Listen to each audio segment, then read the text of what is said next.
কিয়ামতের দিন একজন ঘোষণাকারী ঘোষণা করবে, আইনা উলুল আলবাব, কোথায় বুদ্ধিমান লোকেরা, কোথায় জ্ঞানী লোকেরা? ক্বালু আইয়া উলিল আলবাব, ইয়া রাসূলুল্লাহ, জ্ঞানী কারা, বুদ্ধিমান কারা?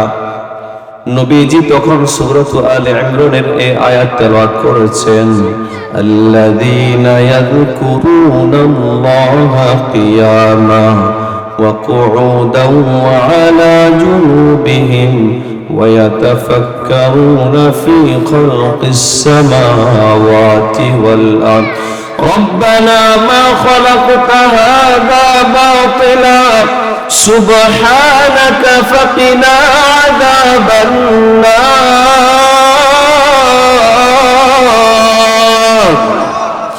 আমার ভাইরা, রাসূল করিম সাল্লাল্লাহু আলাইহি ওয়াসাল্লাম এই যে আয়াত তেলাওয়াত করেছেন সূরা আলে ইমরানের অর্থ কি? আল্লাহ রাব্বুল আলামিন বলেন, যারা দাঁড়িয়ে বসে শুয়ে আমি আল্লাহ তাআলার জিকির করে, আমি আল্লাহকে স্মরণ করে, তারা হলো জ্ঞানী। বলেন সুবহানাল্লাহ। ভাইরা খুব খেয়াল করবেন, মানুষের অবস্থা হলো তিনটা। কয়টা? সবাই বলেন কয়টা? হয়তো মানুষ দাঁড়িয়ে থাকে, না হয় মানুষ বসে থাকে, না হয় মানুষ শোয়া থাকে, নাকি এর বাইরে কিছু আছে? এই তিন অবস্থার বাইরে আছে কিছু? আমরা এখন কোরআনের মাহফিলে আসছি, এই মাহফিলে নাচ হবে না, গান হবে না, এই আল্লাহর কোরআন সামনে নিয়ে, কোরআন হাতে নিয়ে, কোরআন বুকে নিয়ে, কোরআন থেকে কথা হবে, রাসূলের সুন্নাত থেকে, হাদিস থেকে কথা হবে। আল্লাহ তাআলার কোরআন শুনলে সওয়াব হয় না গুনাহ হয়? আর একটু আস্তে বলেন। সওয়াব হয়। নবীজি বলেছেন, কেউ যদি আল্লাহ তাআলার কোরআন তেলাওয়াত করে, প্রত্যেকটা হরফে কমপক্ষে 10টা করে নেকি আছে। কয়টা করে নাকি? ওই হাদিসের মধ্যে নবীজি বলেছেন, কোরআনুল কারীমের প্রথম সূরাতুল বাকারার প্রথম আয়াত, আলিফ লাম মিম, আমাদের কাছে শুনতে শোনা যায় মনে হয় যেন একটা হরফ, আসলে হরফ হলো তিনটা। কয়টা? নবীজি বলেন, আমি বলতেছি না আলিফ লাম মিম এক হরফ, বরং আলিফ একটা হরফ আলাদা, লাম আলাদা, মিম আলাদা। তার মানে আলিফ লাম মিম কোন আল্লাহর বান্দা বুঝে পড়ুক না বুঝে পড়ুক, তার নেক হবে কয়টা? 30টা। জোরে বলেন কয়টা? তাহলে এই যে তাফসীর ও কোরআন মাহফিলগুলোতে কত আয়াত তেলাওয়াত হয়, কি বলে ঠিক না ভাই? ঠিক। কত আয়াত তেলাওয়াত হয়, কত আয়াতের তরজমা হয়, তাফসীর হয়। তাহলে এখানে আল্লাহর স্মরণ হয় কি হয় না? আল্লাহর জিকির হয় কি হয় না? জোরে বলেন হয় কি হয় না? তাহলে যারা আল্লাহর জিকির করে তাদেরকে আল্লাহ কি বলেছেন? বুদ্ধিমান, জ্ঞানী। কি বলেছেন বলেন? বুদ্ধিমান, এরা জ্ঞানী। তাহলে যারা আসতে পেরেছে তারা জ্ঞানী। কি বলেন? জ্ঞানী না? যারা এখনো আসতে পারে নাই, যারা এখনো মাহফিলের বাইরে আছে, তারা কি জ্ঞানী? তাদের কি বুদ্ধি আছে? নাই। এটা আল্লাহর কোরআনের কথা, নবীজির কথা। এই জন্য মাইকের আওয়াজ যতটুকু যায়, আপনারা যদি নিজেদেরকে জ্ঞানী মনে করেন, বুদ্ধিমান মনে করেন, আকলওয়ালা মনে করেন, তাহলে মাহফিলের এই মঞ্চে চলে আসুন। আল্লাহর কোরআন তেলাওয়াত হবে, কোরআনের তরজমা হবে, তাফসীর হবে। কি বলেন কথা ঠিক না ঠিক? আমার ভাইয়েরা, কোরআন শুনলে কি লাভ? সূরাতুল আনফালের মধ্যে আল্লাহ বলেন, ইন্নামাল মুমিনুনা আল্লাযীনা ইযা যুকিরাল্লাহ, আল্লাহর জিকির, আল্লাহর স্মরণ যখন মুমিনরা করে, মুমিনদের গুণ হলো ইন্নামাল মুমিনুনা আল্লাযীনা ইযা যুকিরাল্লাহু ওয়াজিলাত কুলুবুহুম, ঈমানদারদের অন্তরে যখন আল্লাহ তাআলার কথা স্মরণ হয়, তখন তাদের অন্তরটা আল্লাহর ভয়ে কেঁপে ওঠে। কথা বলেন ঠিক না ঠিক? ওয়াজিলাত কুলুবুহুম ওয়া ইযা তুলিয়াত আলাইহিম আয়াতুহু, আর যদি আল্লাহ তাআলার কোরআনের তেলাওয়াত করা হয়, আয়াত যদি তেলাওয়াত করা হয়, আল্লাহ রাব্বুল আলামিন জানায় দেন, যাদাতুহুম ঈমানা, আমাদের প্রত্যেকের ঈমানের একটা ব্যাটারি আছে। আল্লাহ বলেন, যারা কোরআন তেলাওয়াত শুনে, কোরআন তেলাওয়াত করে, তাদের ঈমানের ওই ব্যাটারিতে চার্জ হয়। সুবহানাল্লাহ। ব্যাটারিতে কি হয়? চার্জ হয়। কথা ঠিক না বেটা? কি বলেন? মাহফিলগুলোতে আসলে আল্লাহর পরিচয় পাওয়া যায়, আমল করতে মনে চায়, আখিরাতের ভয় অন্তরে ঢুকে, জান্নাতের আশা অন্তরে ঢুকে। কথা ঠিক না বেটা? এই জন্য যারা আসতে পেরেছি আমরা বুদ্ধিমান, আমরা জ্ঞানী। আর যারা আসতে পারে নাই তাদের অনেক ডিগ্রি থাকতে পারে, অনেক তাদের টাকা থাকতে পারে, ক্ষমতা থাকতে পারে, আসলে তারা জ্ঞানী নয়, তারা বুদ্ধিমান হতে পারে নাই। আল্লাহ সকলকে জ্ঞানী হওয়ার তৌফিক দান করেন, আমিন বলেন। আমার ভাইয়েরা, নবীজিকে সাহাবায়ে কেরাম জিজ্ঞাসা করলো, ইয়া রাসূলুল্লাহ, জ্ঞানী কাদেরকে বলা হয়? কোন জ্ঞানীদেরকে, কোন বুদ্ধিমানদেরকে কিয়ামতের দিন ফেরেশতা ডাক দিবে? আল্লাহর নবী বলেন, আল্লাযীনা ইয়াযকুরুনাল্লাহা কিয়ামা, যারা দাঁড়িয়ে দাঁড়িয়ে আল্লাহর জিকির করে। সুবহানাল্লাহ। জিকরুন শব্দের অর্থ হলো স্মরণ করা, আল্লাহকে কি করা? যারা দাঁড়িয়ে দাঁড়িয়ে আল্লাহকে স্মরণ করে তারা হলো জ্ঞানী।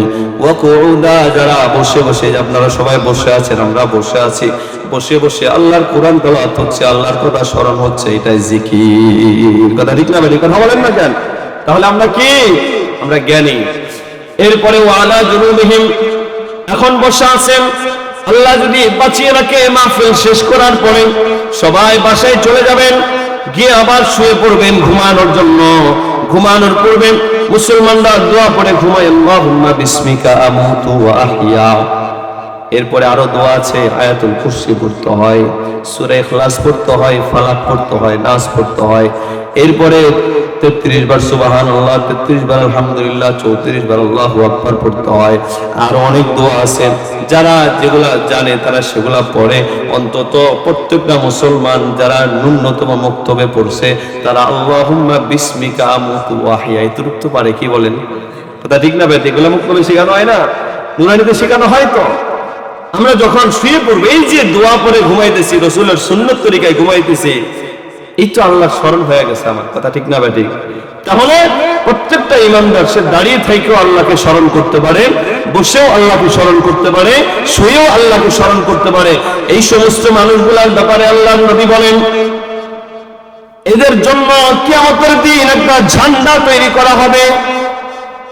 ওই ফাতবাল কওমু লিওয়াহুম, এই জ্ঞানীরা ওই তৈরিকৃত ঝান্ডার অনুসরণ করবে। ঝান্ডাটা নিয়ে জান্নাতের দিকে যাওয়া হবে, আর আল্লাহর পক্ষ থেকে ঘোষণা আসবে, ওয়া ক্বালা লাহুম উদখুলুহা খালিদিন, হে বুদ্ধিমানেরা, যাও যাও, জান্নাতে চলে যাও, খালিদিন, তোমরা সেখানে চিরস্থায়ী থাকো। সুবহানাল্লাহ বলেন না? তাহলে জিকিরের দরকার আছে নাকি? কি বলেন? কথা বলেন, জিকিরের দরকার আছে? আমার ভাইয়েরা, আমরা এমনি বিভিন্ন কাজে কর্মে ব্যস্ত থাকি, উচিত তো হলো প্রত্যেকটা ইমানদারের মুখে মুখে সব সময় কার নাম জপতে হবে? আরো জোরে বলেন, কার নাম? কিন্তু দেখা যায় কাজের ফাঁকে ফাঁকে আমরা আল্লাহর নাম জপি না, হাঁটার সময় আল্লাহর নাম জপি না। যারা আলেম তাদের দিকে খেয়াল করবেন, রাস্তার ডান পাশ দিয়ে হাঁটে, মাথাটাকে নিচু করে দিয়ে হাঁটে, আর মনে মনে গুনগুন গুনগুন করে কাকে জানি ডাকে। কথা ঠিক না? কি বলেন?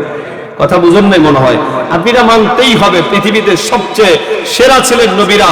এখন যেহেতু নবী নাই, নবীদের ওয়ারিস, সমস্ত নবীদের ওয়ারিস উলামায়ে কেরাম আপনাদের চেয়ে বা আওয়ামদের চেয়ে তাদের মর্যাদা বেশি, এটা আপনাকে স্বীকার করতেই হবে। কথা ঠিক না বেঠিক? কথা বলেন। আমার ভাইয়েরা, আলেমদের মর্যাদা যে সাধারণের চেয়ে বেশি, এটার প্রমাণ কি? সূরাতুল ফাতির 22 নম্বর পারায় আল্লাহ তাআলা বলেন, ইন্নামা ইয়াখশাল্লাহা মিন ইবাদিহিল উলামা।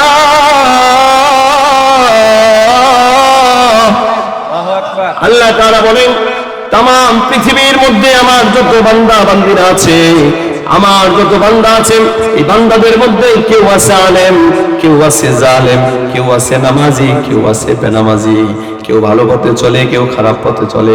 আল্লাহ বলেন, শুনে নাও ও দুনিয়ার মানুষ, তোমাদের মুসলিমদের মধ্যে সবচেয়ে আমি আল্লাহকে বেশি ভয় করে, আমি আল্লাহকে বেশি ভয় করে আমার বান্দাদের মধ্য থেকে আলেমরা। এই কথা কার? সবাই বলেন, এই কথা কার? দেখে আমার বানানো কথা। তাহলে মানতেই হবে আমাদের চেয়ে, সাধারণ মানুষের চেয়ে আলেমদের সম্মান, মর্যাদা, ইজ্জত সব আল্লাহর কাছে কি? এবার কেউ কেউ বলবেন, হুজুর আলেমদের থেকে অনাকাঙ্ক্ষিত কত ঘটনাই তো দেখা যায়। মনে রাখবেন, ধানের সাথে চিড়া থাকে। তা ঠিক না বেঠিক? ধানের সাথে কি থাকে? চিড়া থাকে। চিড়ার পরিমাণ বেশি না ধানের পরিমাণ বেশি? হাজার হাজার আলেমদের মধ্য থেকে কোন একজন আলেম যদি শয়তানের ধোঁকায় পড়ে একটা অনাকাঙ্ক্ষিত ঘটনা ঘটে যায়, তার জন্য কি সবাই দায়ী? কথা বলেন, তার জন্য কি সবাই দায়ী? সবাই দায়ী না, এটা খুব মাথায় রাখতে হবে ভাই। যেই কথাটা বলছিলাম, রাস্তার ডান পাশ দিয়ে হাঁটে আর মনে মনে গুনগুন করে কাকে জানি ডাকে। কাকে ডাকে বলেন? আরো জোরে বলেন, কাকে? এই শিক্ষা তারা কোরআন থেকে পেয়েছে, এই শিক্ষা তারা হাদিস থেকে পেয়েছে। হাঁটতেছে আর পড়তেছে লা ইলাহা ইল্লাল্লাহ, লা ইলাহা ইল্লাল্লাহ। পড়েন, লা ইলাহা ইল্লাল্লাহ, লা ইলাহা ইল্লাল্লাহু মুহাম্মাদুর রাসূলুল্লাহ সাল্লাল্লাহু। বিশ্বাস হয় না আপনাদের? হাঁটতেছে কিন্তু তার ধ্যান হলো আল্লাহর জিকিরের দিকে। বসে আছে তো তার ধ্যান হলো আল্লাহর জিকিরের দিকে। শুয়ে আছে তো সে সহিহ বুখারী থেকে দোয়া শিখেছে, সহিহ মুসলিম থেকে দোয়া শিখেছে, অন্যান্য সুনানের কিতাব থেকে দোয়া শিখেছে। সেই দোয়াগুলা পড়ে পড়ে অন্তত 10 মিনিট সময় নেই শুধু দোয়া পড়তে পড়তে। কথা ঠিক না বেঠিক? তাহলে আল্লাহ স্মরণ, দাঁড়িয়ে বসে শুয়ে আল্লাহকে স্মরণ করে যারা, তাদেরকে আল্লাহ কি বলেছেন? যারা বলেন কি বলেছেন? যেটা বলছিলাম, আমরা বিভিন্ন কাজে কর্ম উচিত হলো যেই কোনো কাজ করি, যেই কোনো জায়গায় যাই, মুখে আল্লাহর জিকির রাখা। কার জিকির রাখা ভাই? বলেন, কার জিকির রাখা? কিন্তু আমাদের সেখানে অনেক সময় সুযোগ হয় না, পরিবেশের কারণে। পরিবেশের কারণে সুযোগ হয় না। পাশের জন গল্প করে, আমার কি আর জিকির করতে মনে চায়? কথা বুঝেন নাই মনে হয়। মসজিদে আসলে অটোমেটিক দুনিয়াবি কথা বন্ধ হয়ে যায়, আল্লাহর কথা মুখে অটোমেটিক চালু হয়ে যায়, কারণ মসজিদের পরিবেশটা এরকম। কথা ঠিক না বেঠিক? আর দোকানে গেলে, একজন ভালো মানুষ দোকানে গেলেও খারাপ হয়ে যায়। একজন মানুষের মুখে জিকির চলতেছে, সে একটা চায়ের দোকানে ঢুকছে, মুহূর্তের মধ্যে তার জিকির বন্ধ হয়ে যাবে দোকানের গল্প গুজব গীবত শেখায়তের কারণে। কথা বলেন ঠিক না বেঠিক? এটা পরিবেশের কারণে অনেক কিছু হয়। এই জন্য কয়, ভালো মানুষের সাথে হাঁটলে খায় বেটার পান, আর অমানুষের সাথে হাঁটলে কাটে 2 কান। সৎসঙ্গে স্বর্গবাস, অসৎ সঙ্গে সর্বনাশ। আলেমদের সাথে, আল্লাহ ওয়ালাদের সাথে হাঁটলে, কথা বললে, চললে আল্লাহর কথা স্মরণ হয়। কথা ঠিক না বেঠিক? কথা বলেন, কথা ঠিক না বেঠিক? আর গাঞ্জাখোরের সাথে হাঁটলে গাঞ্জার গ্রাম পাওয়া যায়, নিজেও বিড়ি খাইতে মনে চায় নাকি? কথা বুঝেন নাই মনে হয়। এই জন্য আলেমদের সাথে যত বেশি সময় দেওয়া চাই। আর যেটা বলছিলাম, আমাদের কাজে কর্মের ফাঁকে ফাঁকে আমরা কাকে রাখবো ভাই? দুইটা বলেন, কাকে রাখবো? একটা অমুসলিম, সে মুসলিম হওয়ার জন্য, ইসলামের গণ্ডির মধ্যে আসার জন্য তাকে কি পড়তে হয়? লা ইলাহা ইল্লাল্লাহ পড়তে হয়। কি পড়তে হয়? আপনি জানেন এটার ওজন কত? জানেন এটার ওজন কত? আল্লাহ তাআলার পয়গম্বর হযরত মূসা আলাইহিস সালাম, আল্লাহর সাথে তিনি কথা বলতেন। কোরআনে আছে, ওয়া কাল্লামাল্লাহু মূসা তাকলিমা। আল্লাহর সাথে সরাসরি কথা বলতেন হযরত মূসা আলাইহিস সালাম। একদিন আল্লাহকে বলতেছে, মালিক, ইয়া রাব্বি আল্লিমনি শাইআন আদউকা আও আযকুরুকা বি। আই রব, আমাকে এমন একটা কথা শিখায় দেন, আমাকে এমন একটা জিনিস শিখায় দেন যার দ্বারা আমি আপনাকে স্মরণ করব, আপনাকে ডাকবো। আল্লাহ তাআলা বলেন, মূসা রে, কুল লা ইলাহা ইল্লাল্লাহ। কি পড়তে বলছে? কি পড়তে বলছে? হযরত মূসা আলাইহিস সালামকে আল্লাহ তাআলা কি শিখাইছে? লা ইলাহা ইল্লাল্লাহ। এবার মূসা আলাইহিস সালাম বললেন, মালিক, এটা তো কুল্লু ইবাদিকা ইয়াদউকা বিহি। এই লা ইলাহা ইল্লাল্লাহ, এটার মাধ্যমে তো আপনার সকল বান্দারাই আপনাকে ডাকে। আমাকে তাখুসুনি, আমাকে স্পেশাল কিছু শিক্ষা দেন যেটা আপনি কাউকে শিখান নাই। আল্লাহ আবারও বললেন, মূসা রে, কুল লা ইলাহা ইল্লাল্লাহ, লা ইলাহা ইল্লাল্লাহ। দ্বিতীয়বারও লা ইলাহা ইল্লাল্লাহ পড়ার জন্য বললেন। মূসা আলাইহিস সালাম তৃতীয়বার আবার বললেন, আল্লাহ, আমাকে এমন একটা কালেমা শিক্ষা দেন, এমন একটা জিনিস শিক্ষা দেন যেটা আপনি কাউকে দেন নাই। আল্লাহ তাআলা তৃতীয়বার আবারও মূসাকে বললেন, মূসা রে, কুল লা ইলাহা ইল্লাল্লাহ। জোরে, লা ইলাহা ইল্লাল্লাহ, লা ইলাহা ইল্লাল্লাহ, লা ইলাহা ইল্লাল্লাহ, লা ইলাহা ইল্লাল্লাহ। অন্য সময় তো সুযোগ হয় না, এখন একটু আল্লাহকে একটু জিহ্বাটা কিন্তু তাজা করেন না। লা ইলাহা ইল্লাল্লাহ।